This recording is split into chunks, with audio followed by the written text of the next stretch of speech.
Hello， 大家好，这里是 Dreams Boomer， 我是 Mickey。刚好昨天有2位朋友，一位是刚毕业的大学生，然后他在接一些 SOHO 族的专案，然后呢，一位是一个设计公司刚成立的老板。他们2个人都分别问我一个很有趣的问题，那个议题就是免费。大学生呢，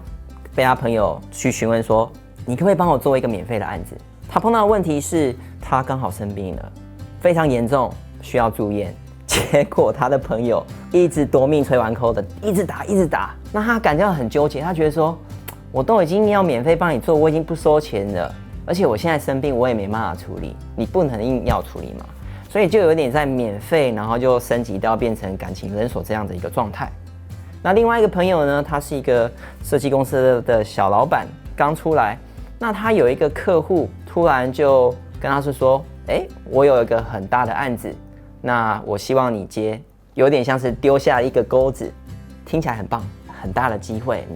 我可能会赚很多钱，然后你可能也会因为这样子，公司上去正常的轨道，所以这2个人就上钩了。但是呢，我觉得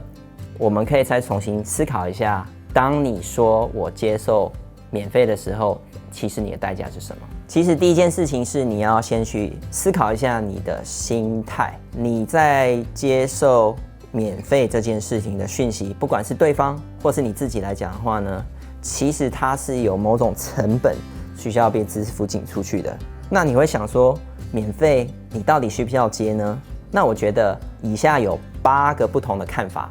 可以跟你们分享，让你转换一下脑袋说，其实可以用不同的商业角度跟思维去看待免费这件事情。第一个建议是报价单。在报价单上面来讲的话，我建议是，假设你的 service 服务是价值5万块来讲的话呢，即便是你要做免费的，你还是要给他一个报价单。报价上面是画说你做了什么事情条列出来，以及最后的价格是5万块。但是你可以把它划掉，总结是0。但是你必须要把这张单子给对方，请他签核回来给你。为什么呢？这是因为在后续的双方沟通之后，对方的心态也会调整说，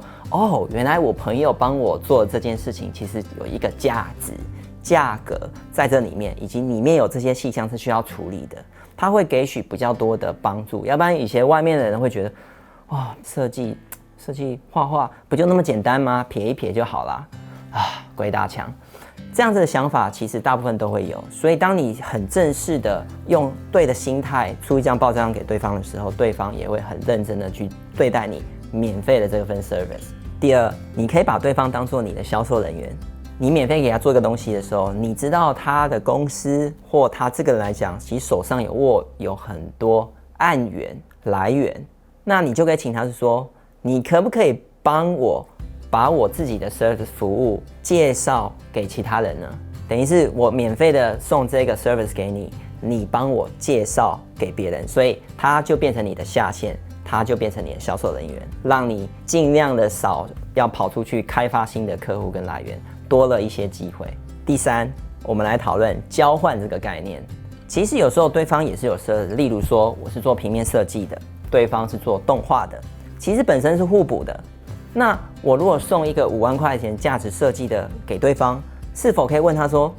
我有其他的专案，你是否可以送一个价值5万块的动态设计回归给我呢？所以这样是一个交换的概念。那一方面你的作品集也可以扩大能量，一方面对方也觉得说，这样不错啊，顺便也可以加深这个磨合的部分。所以交换这个心态，其实有时候是蛮不错的。第4，存钱这个概念。有时候我们像存钱筒就会有一只猪，那这只猪你会存很多零钱，然后最后存到一定水位的时候，你就把它砍掉，然后把钱取出来去使用。其实概念是一样的。假设呢，我做了一个5万块的价值，我如果储存在对方这边，我跟对方说，在未来某个时候，我也会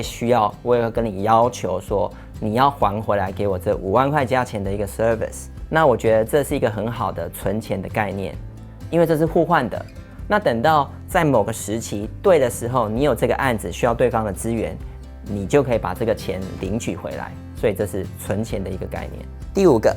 我们来讲投资。其实很多时候呢，有很多的新创公司或者是各种的创业机会在外面发生着。那有时候听到你的时候，他们会问到说，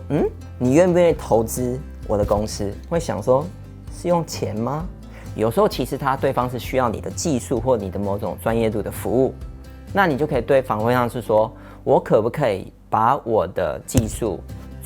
转换成一种技术入股呢？当然这个议题稍微有点大，因为你还需要配合一个专业的法务，你给他的作业这些免费的这些东西到底是什么，以及在他公司的哪一个阶段能够分别有不同成长倍率的回收。那等到大家都谈好了之后，有一个专业的法务帮你落实在一个正确合约里面，确定你能够兑现。这个概念就是以投资的概念去看待你在做免费的这件事情。第6，行销。其实有时候你在做免费的事的时候呢，你会看说它背后的能量有多大。Maybe 它会是放射性的，它就是行销然后撒出去。那当然你在做这个案子，很多人会听到你做的这个案子的投资，那你就可以说，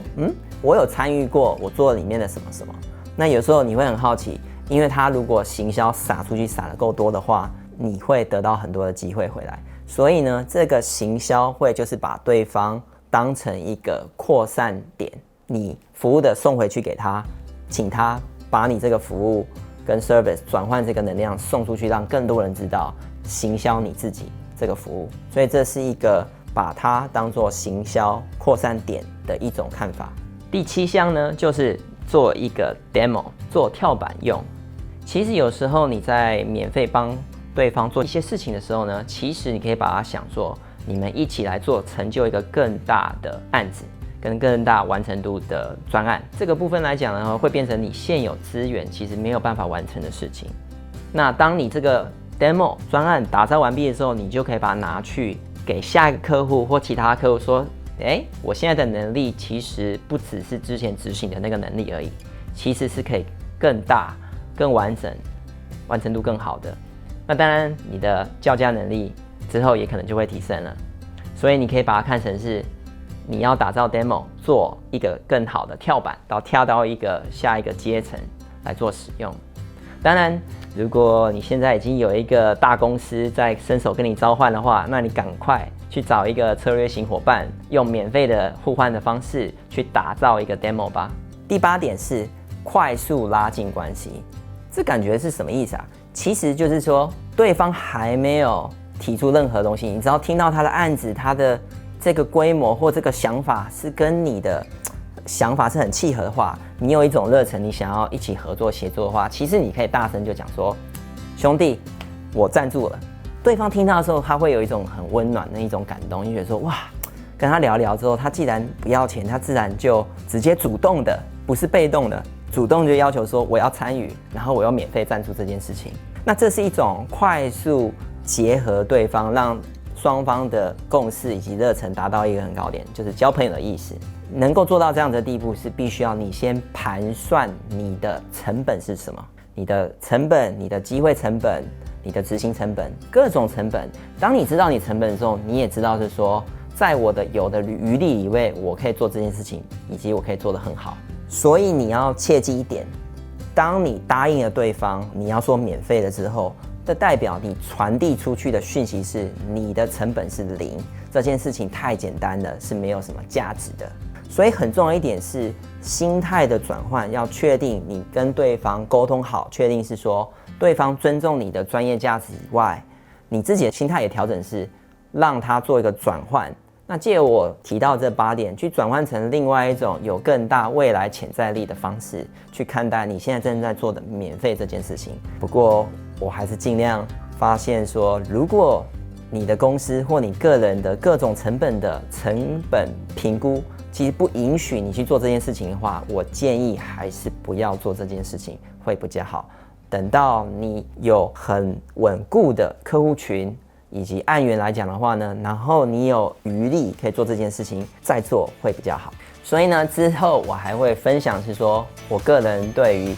实体产品跟数位产品，如果我是要做免费这件事情，双方的类别看法会是什么？希望大家在下面留言说，对我提出的这8个不同的看法，有没有什么其他的见解呢？或者是你们碰到其他的问题，欢迎大家在下面留言，然后我们大家可以讨论一番。我也希望听到大家对于免费这件事情到底是什么看法。谢谢大家，